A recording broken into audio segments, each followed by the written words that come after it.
सीताराम येचुरी का संघर्ष सबके पास है। हम लोगों को कितना दुख है। हम लोगों से छोटे थे अब्दुल जी, सीताराम येचुरी हम लोगों के हिंदी क्षेत्र के लिए एक तरीके से अमानत थे, हमारे प्रेरणा स्रोत थे और हमको संगठित करके संघर्षों की अगुवाई करते थे। दोनों लगभग एक साल के छोटे बड़े थे। दुर्भाग्य है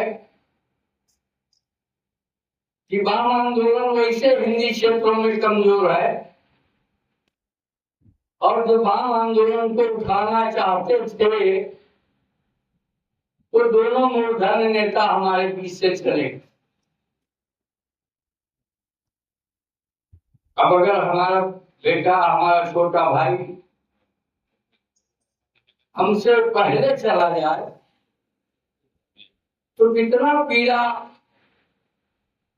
हमको एहसास होगा,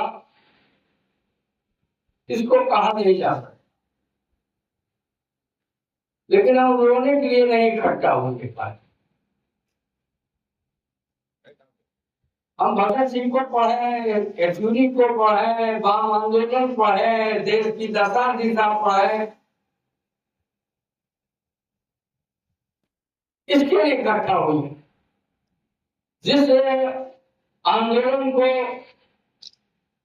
उन्होंने शुरू किया, हमने बहुत साथियों को सुना है। एक साथी बहुत अपने बात कहते थे, लेकिन उनका अनुभव बाद में समझ नहीं पाया कि अनुभव बात क्या है, उदार बात क्या।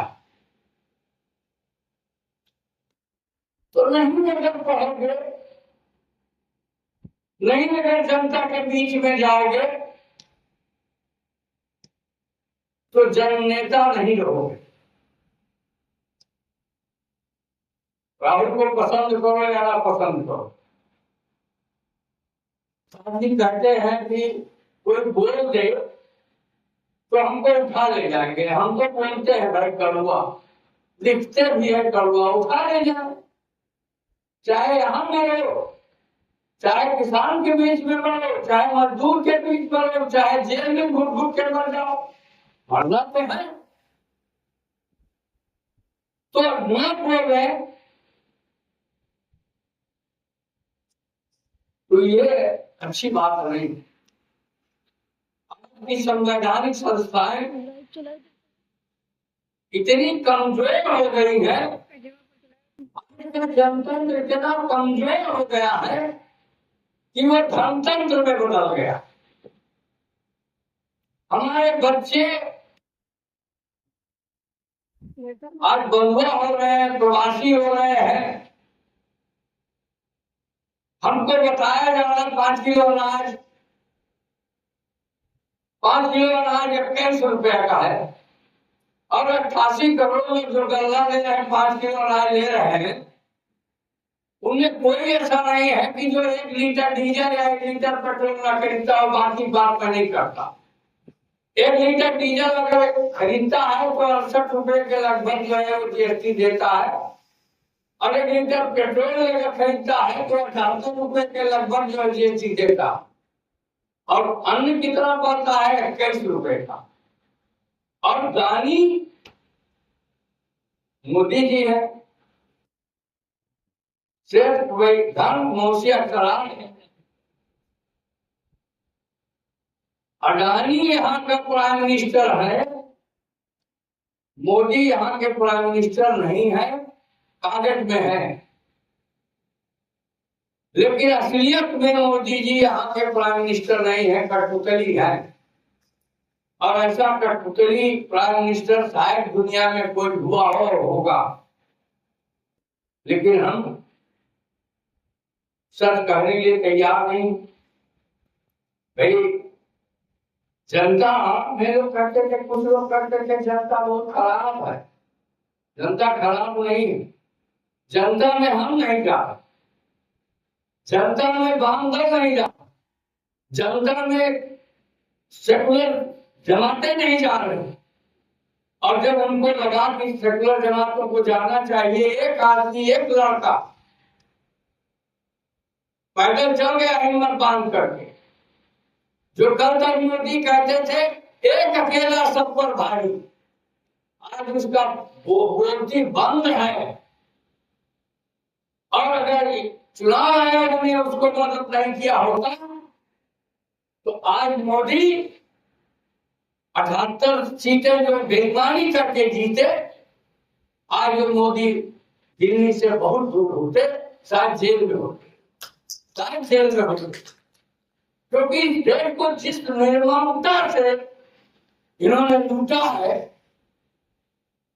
कोई प्राइम मिनिस्टर ऐसा आया नहीं दुनिया में जितना निर्ममता से मोदी जी ने, शाह जी ने, जोगी जी ने। जोगी जी तो ऐसी बोलते हैं 65% कमीशन पहुंच गया सारी योजनाओं में।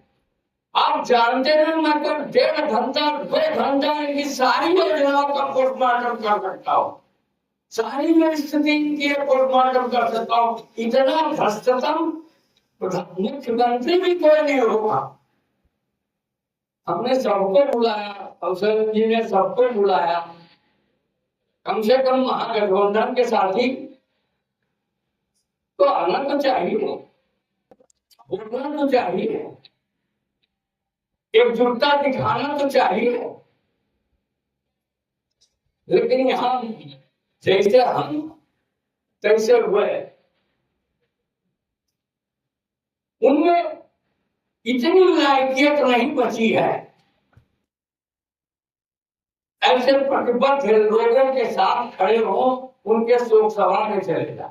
कभी कभी हम लोग भी कहते हैं कि भाई पूरा जीवन हम लोगों ने शिक्षण काल छोड़ दिया, घर छोड़ दिया, परिवार छोड़ दिया, सब कुछ छोड़ दिया, कुछ भी नहीं मेरे पास, लेकिन है जितना मेरे पास है शायद किसी के पास हो, इसलिए हम उस पर अहंकार करते। हम लोग जनता में जाते हैं, के जन संगठनों की हालत जो है उस पर हमको आपको चर्चा करनी पड़ेगी। ये सामंती जिला कहने से काम चलने वाला नहीं है। और जब हम विचार नहीं करेंगे तो सीताराम येचुरी को छोड़े हुए काम को हम पूरा नहीं कर सकते। रसमजा देंगे, फूल चढ़ा देंगे, और भगत सिंह को फूल चढ़ाना, सीताराम येचुरी को फूल चढ़ाना, तमाम क्रांतिकारियों को याद करना सबसे ज्यादा महत्वपूर्ण है कि उनके छोड़े हुए कार्य को हम संकल्पित होकर के पूरा करें, तो ये सबसे बड़ी श्रद्धांजलि होगी।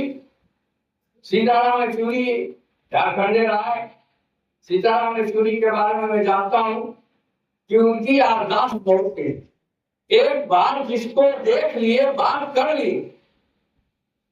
हम 3 बार हमारी उनकी मुलाकात 4 हुई, लेकिन कभी उनको परिचय नहीं देना पड़ा। यहाँ तो बड़े बड़े नेता है कि जो जिसने उनको उठा करके विधायक को रख दिया, आगे बढ़ा दिया, उसको नहीं पहचाना।